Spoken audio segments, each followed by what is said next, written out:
As we know, WWE and TNA have crossed over and started working together, as last night on NXT Battleground we saw TNA's Jordynne challenge Roxanne for the women's title, as well as some other surprises and returns. And this is all crazy considering TNA at one point were the second biggest wrestling company, and they even tried to rival WWE, which obviously didn't work out, but now there's talk of WWE potentially buying TNA, so like the video, we're going to talk about all that and discuss last night's show as well, so let's get into it. Let's first talk about NXT Battleground 2024, which of course happened last night, the first PLE of the NXT/TNA crossover era. Let's get into it. The show opens with the guest host for the show, which is Sexy Red once again, who opens the show by getting on the mic and then just starts twerking. But the opening match of the night is the Women's North American title ladder match, which has Sol Ruka, Jada Parker, Fallon Henley, Mia Yim, Lash Legend, and Kalani Jordynne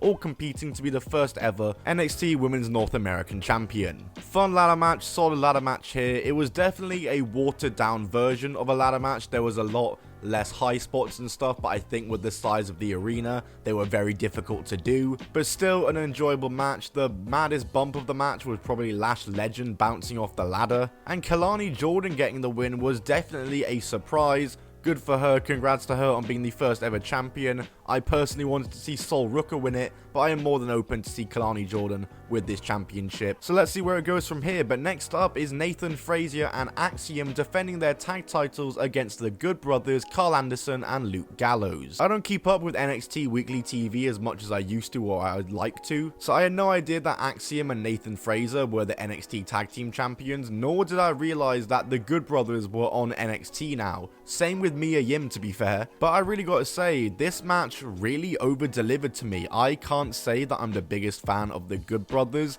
but this was a really fun tag match, and I think that that is the best Good Brothers performance in a very long time. Both teams showed out here, potentially match of the night right here maybe. Like I said, I was really surprised by how good and fun this was, and Axiom and Nathan Frazier do retain. Next up though, we have Lola Vice versus Shayna Baszler in an underground match, which makes sense as this card is in the UFC Apex, and this is kind of like an MMA crossover match, and I love UFC and MMA, so I always enjoy these kinds of MMA crossover matches in wrestling, and I definitely did like this one for sure, but it's also probably one of my lesser favorite pro wrestling MMA crossover matches that I've seen. I think there wasn't enough focus on the stuff in the ring and fighting in the ring, because most of this match was spent fighting on the outside, and Lola Vice does get the win though after pushing Shayna headfirst into the steps, then hitting a spinning back fist to knock Shayna down in the ring before getting on top for the ground and pound, and the ref waved it off. Good match, but with these underground matches in NXT, maybe just the pay-per-view ones at least,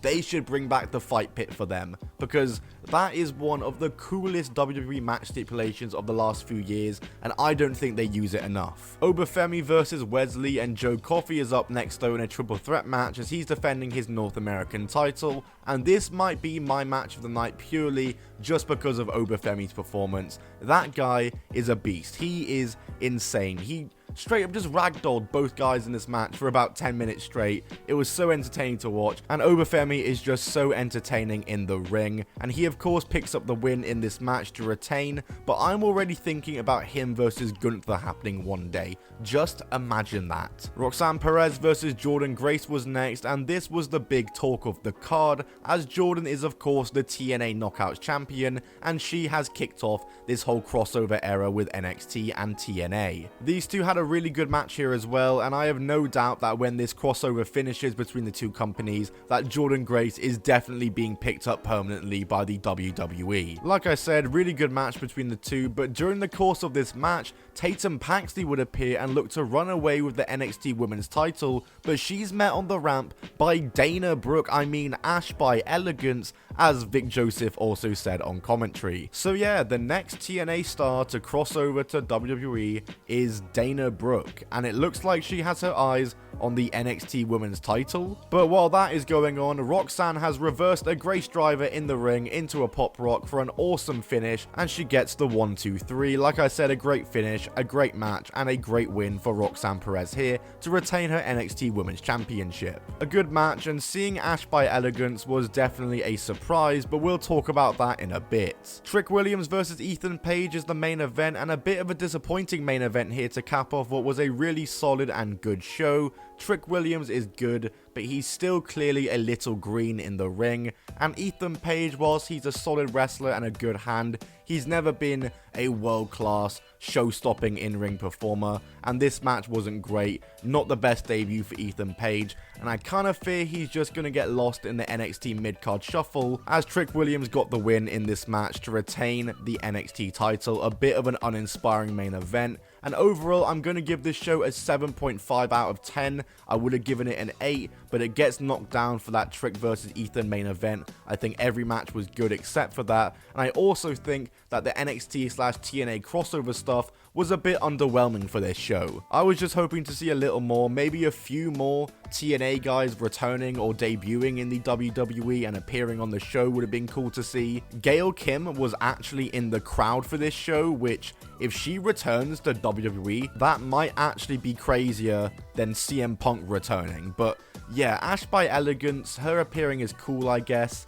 It's funny because she was released from WWE while in NXT, and now she's back as part of this crossover, which I'm sure they're going to fit into some sort of storyline for her, which will definitely be interesting, and it's cool that they're blurring the lines with that. I always enjoy that kind of stuff. But Ash by Elegance being the only surprise on this show is a bit disappointing, I must say. I firmly believe that with this crossover, they need to go all the way with it. Not just the odd wrestler appearing here and there and doing a couple of appearances then effing off. No, we need a full-blown invasion angle. NXT versus TNA. It doesn't have to last long. It can be 5-6 months at most, and you can cap it off with an NXT versus TNA War Games match at the end of the year, or whenever the next War Games pay-per-view is for NXT. Like, tell me you wouldn't want to see that. But all the while in the background, there have been rumors circulating that the WWE is gonna buy TNA, and this comes after major TNA staff layoffs, and for the fact that, well, they're obviously working together right now. Something that the old TNA would just never do. And listen, this isn't the first rodeo with WWE potentially buying TNA. This has been rumored so many different times in so many different instances over the years, where TNA has been rumored to nearly die so many different times. But this one is definitely different for the fact that they're obviously working together, but regardless, time will tell. If WWE are to buy TNA, they're not going to pick up every contract. Realistically, maybe they'll take a few wrestlers and buy the tape library for Netflix, which, come to think of it, this Netflix deal maybe makes it a little more likely. Like I said though, this has been rumored so many times before, so I'll believe it when I see it. Like I said though, I think this show was a bit disappointing for the NXT TNA crossover, but I have no doubt that there'll be some stuff going on NXT, and hopefully we get some NXT talent crossing over on TNA. I think that is the next natural step here. I think it's only fair that TNA get a bit of love here and they get a couple of NXT guys appearing on their show. I think that would be a fair trade, and only helps to drive more interest for this angle and for this crossover. But as always, time will tell. That's it for me though in this video. If you did enjoy this video, smack the like button and subscribe to be the first to see any new content from me. I'll see you all in the next video. Goodbye and keep on rolling.